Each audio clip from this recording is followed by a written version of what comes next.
Now let's dive into this scripture passage that they usually quote, Mm-hmm. which is, for some people think it's against the scripture, and some people think that it's not. Yeah. The Leviticus chapter 19, verse 28, Yeah. about not marking our bodies. Would you please elaborate this so that we can understand it more? Okay. So okay, we can just first try to read Leviticus, no? Let me just open the online Bible. Okay. So it says there, Leviticus chapter 19, verse 28. It says, "Do not lacerate your bodies for the dead, and do not tattoo yourselves. I am the Lord." So himayin natin ano. First of all, reading the Bible in the Catholic perspective, there are three requirements for us to come up with the correct understanding. First, we should ask who was the author of the book. No, for or number two, for who or why was it written? And then number three, what was the general situation during that time of its writing of that particular book? So let's try to elaborate on the first requirement. Who's the author of the book? Both Jewish and Christian tradition generally agree that it was Moses who wrote the book of Leviticus as part of the Torah. Okay, the first five book of Moses, as we call it. No, now uh, with the text often stating na, because the Lord has given his instructions to Moses. That's why it is generally known that it was Moses who wrote it, because we can actually read there that the Lord spoke to Moses every time there's a message from Yahweh. We always read the Lord spoke to Moses. That's why um, our biblical scholars decided that confirmed that with this verse that it was Moses that the Lord was talking with, or, or talking to. It actually supports his role as the recipient of that message, and at the same time, I would say compiler of the book of that particular content. No? So second, for who or why was it written? It's very important. Now we know the author. Now, for who was it written? It was for the Jews that this book Leviticus was written. It's actually um, during the time that they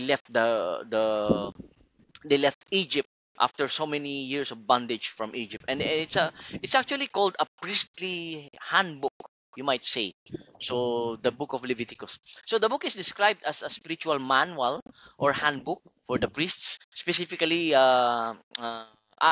Aaron and his sons, and of course the Levites are included as well. They because they are functioning as their guide um, for their holiness of the people, and the service that they will have to undergo, they will have to do to offer up to the Lord, as Moses instructed them, and being Moses as their leader as well.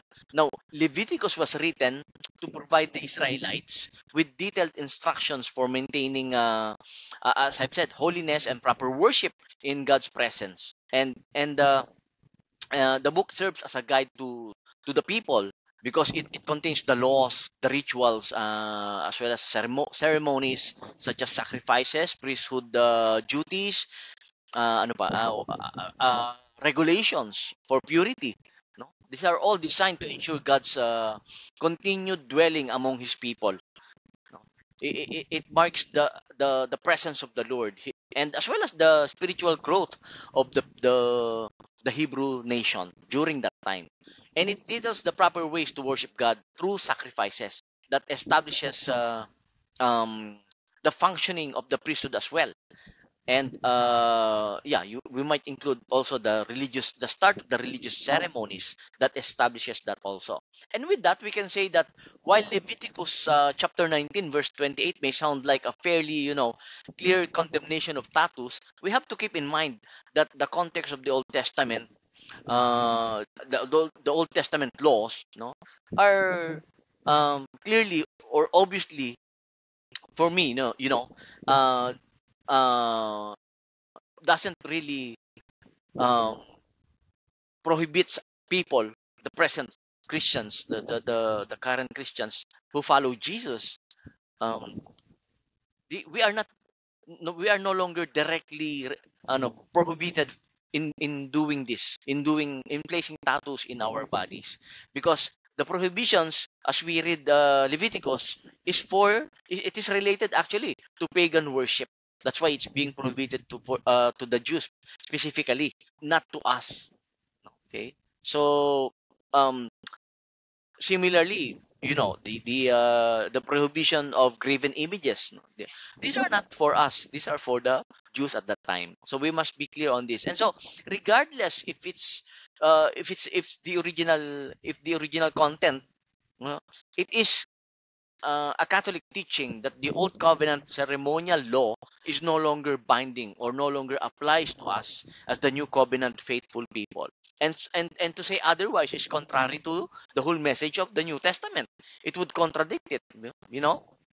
So just to clarify, it would be best to give an example. So if you notice immediately, before and after that verse 28 of Leviticus 19, you will notice that there are provisions against trimming one's beard, no, or eating red meat. No? So here you can see, if a Christian, say for example me, a follower of the Lord, a follower of Jesus, ate a medium rare meat, okay? So let's say a steak, okay? I can confidently say I did not sin because I am not included in the prohibitions of that particular law. Ayan. So, um, that limits that law to the Hebrew nation. Okay, or if I regularly, trim my beard just to make me look, nice nowadays. Okay, in our present time, so it wouldn't be a sin to trim my beard. Okay, just to look good. So there are literally, hundreds of Old Testament or covenant laws that are no longer applicable to us right now as Christians. However, we can choose, no? We cannot cherry pick which laws from the Old Testament can be used as our guide for our personal references. It's either we follow the entire law, or we you know or we don't. Ganun lang kasimple. It's that simple. Follow them entirely. Hindi pwedeng, we cannot just pick or cherry pick. Follow them or not. That's it. No? As Saint Paul actually, if we go to Saint Paul, he actually makes it clear that the ceremonial law is no longer binding. So I get that. I guess that makes clear your question. That answers your question, I hope.